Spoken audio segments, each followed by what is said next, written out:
Good morning. So yesterday we listened the class about the Fresnel half period zones.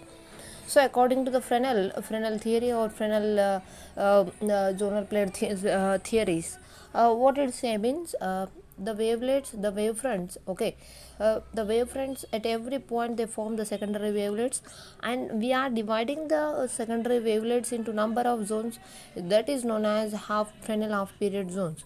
So yesterday we also seen one diagram. Okay,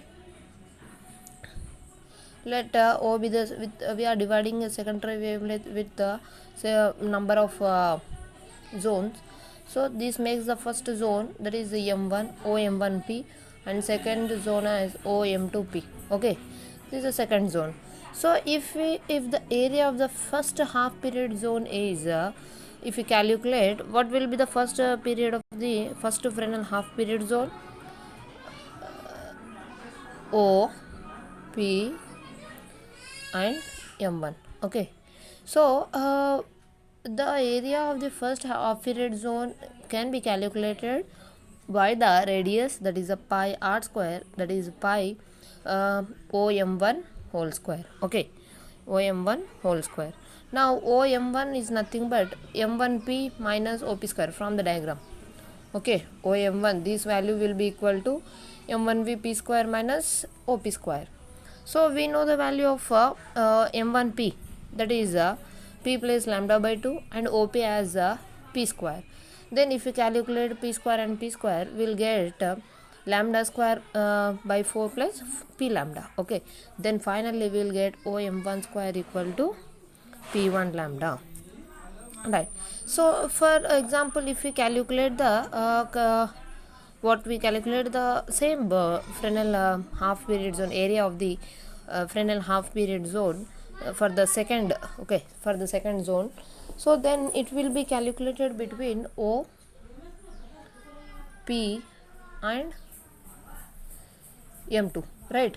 So pi r square is the area of the period zones, half period zone. So then O pi of OM2 whole square minus pi of OM1 whole square. So from the above thing we got M1 whole square as OM1 whole square as P lambda. Then OM2 is similar to the previous calculation. Then finally after calculating we'll get the OM2 equal to under 2p lambda.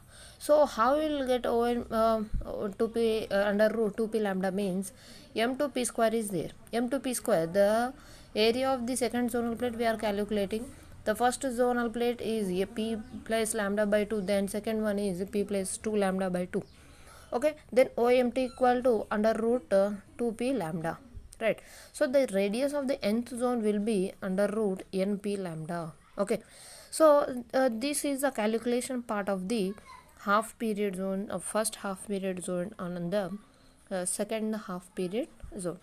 So if you want to calculate the average distance of a zone, one zone to another zone, okay, from a zone, one zone to the another zone, then it will be p plus n lambda by 2 plus p plus n minus 1 lambda by 2 whole divided by 2. So then it will be p plus 2n minus 1 lambda by 4. Okay, so then obliquity factor. So what is obliquity factor means it is the angle between the normal to the zone and the line joining to the p. Okay, so we have the zone of OMP zone, OM1P zone. Okay, so the angle which we makes the normal to the zone and the line joining to the p, okay, the line joining to the p is known as the obliquity factor, which is denoted by theta n. Okay, then amplitude to the nth zone is directly proportional to the these term. So simply we can calculate, if we entirely after calculating we'll get pi lambda, then the amplitude to the nth zone is directly proportional to the f lambda, sorry, pi lambda f of theta n. So this is the obliquity factor. Okay, so we calculated the area of the first half period zone and the second half period zone. Okay, similarly we can calculate the nth zonal area of the Fresnel half period zones. then this is a part of average distance of the zone, then this is the obliquity factor. Okay.